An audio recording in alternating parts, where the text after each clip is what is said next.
হঠাৎ এক জায়গায় যাওয়ার সময় আমার পাশের সিটে এক খালাম্মা বসলো। খালাম্মা আমাকে বলল, মারে, মেয়েদের জীবন না বড় অসহায়। মেয়েদের স্বাধীনতা বলে কিচ্ছু নেই। একটা মেয়ে যখন একটু বড় হয়ে যায় তখন বাবা মা বলে, ওইখানে যাইস না, ওইটা করিস না, ওইটা ধরিস না, মেয়ে মানুষ এই কাজটা করা ভালো না, ওইখানে গেলে মানুষ খারাপ বলবে, ওইখানে যাইস না।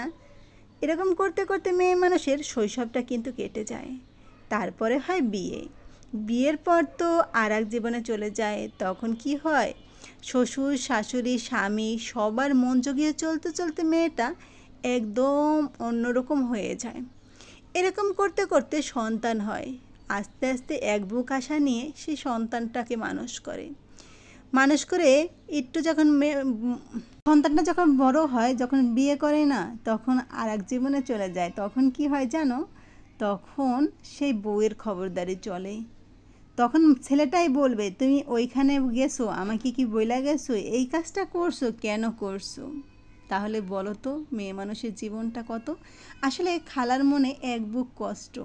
তার জন্যই কিন্তু খালাম্মা আমার সাথে কথাগুলো শেয়ার করলো। কিন্তু অনেকের কিন্তু মেয়ে থাকলে মেয়ের কাছে কথাগুলো শেয়ার করতে পারে না, কারণ অশান্তির কারণে।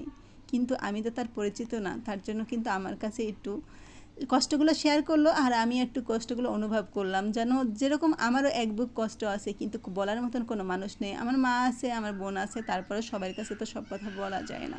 ওই খালাম্মার মতন আমিও এক অজানা